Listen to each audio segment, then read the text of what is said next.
Imagine your son is sitting in a federal prison, convicted by a jury of his peers, and he writes to you. Not once, not twice, dozens of times. And every single time you write back, you never actually say anything at all. That is the story buried inside the jailhouse correspondence of Josh Duggar and his mother, Michelle Duggar. And once you see what is actually happening in those emails, you cannot unsee it. Everything discussed here comes from public court records, verified news reporting, and official legal documents.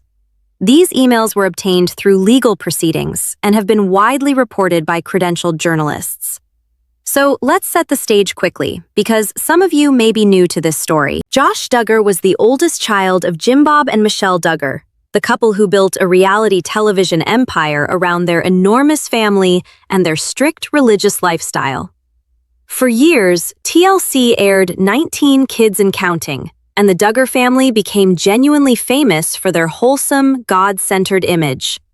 That image collapsed publicly in 2015 when it was revealed that Josh, as a teenager, had molested multiple girls, including sisters, while living at home.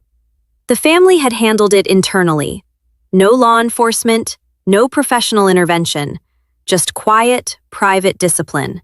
Then, in 2021, Josh Duggar was arrested on federal charges of receiving and possessing child sexual abuse material.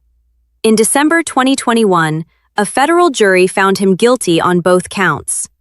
In May 2022, he was sentenced to 12 years and 7 months in federal prison. And that is where the emails begin to matter. Here is the question at the center of everything. Michelle Duggar exchanged dozens of messages with her son while he sat in pretrial detention and then in federal custody. She is his mother. She had more access to his emotional state than almost anyone. So what did she actually say to him? Almost nothing. At least not in her own words. This is the part that most people overlook. Michelle did not write to Josh the way a mother writes to a son. She forwarded him fan mail. She relayed messages from cousins and extended family. She sent him hymns. She described what the grandchildren were eating for lunch. She asked what flowers Anna wanted for Mother's Day. What she almost never did was speak directly, plainly, as herself. And here's where things get complicated. The emails reveal something genuinely striking about the contrast between Josh's two parents. According to those who have reviewed the correspondence, Jim Bob Duggar appears, privately, to express doubt about his son's innocence. He is not rallying. He is not reassuring. He is, at times, implying that Josh needs to accept responsibility. Michelle, on the other hand, fills her messages with forwarded notes from fans who insist the verdict was wrong. She sends along a letter from a cousin who writes that the family does not believe the trial was fair. She passes along words of support without ever endorsing them outright or challenging them. It creates a striking dynamic. Jim Bob, who publicly maintained his son's innocence before the conviction, seems to say something different behind closed doors.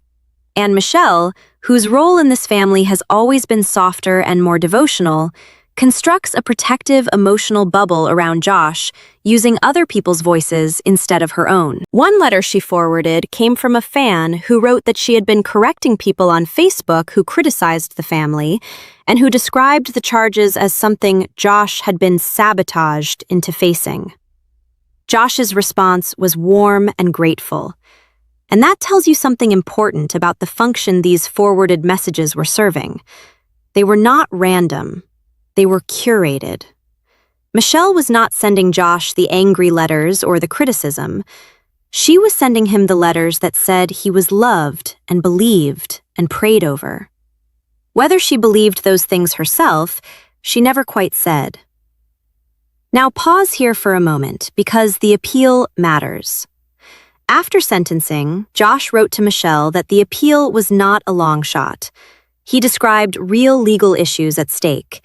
He urged the family to pray for the Eighth Circuit Court of Appeals panel that would hear the case. The tone was urgent. He genuinely believed there was a path home. What is remarkable is how the family's response to that appeal mirrors everything else in these emails. No one pushes back. No one asks hard questions. Everyone prays and passes along encouraging notes and keeps the emotional temperature warm. The result is a man in federal prison who, based on his own written words, remained largely insulated from any honest reckoning with what a federal jury decided he had done. Michelle Duggar did write one document in her own words that entered the public record.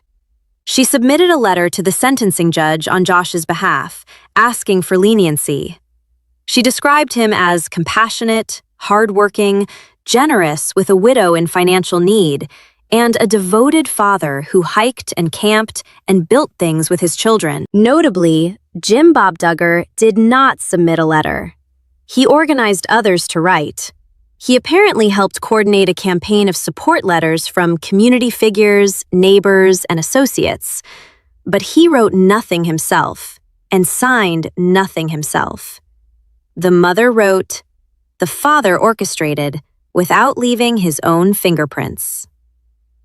What this body of correspondence leaves you with is not just a portrait of a family in crisis.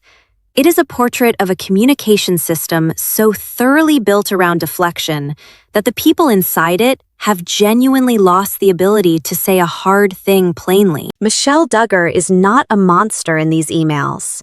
She is something more complicated.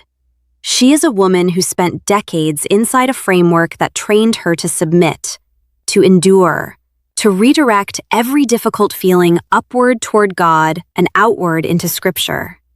And when her son needed someone to speak a true sentence to him, what she had available was forwarded mail and hymns and updates about lunar moths and golf carts.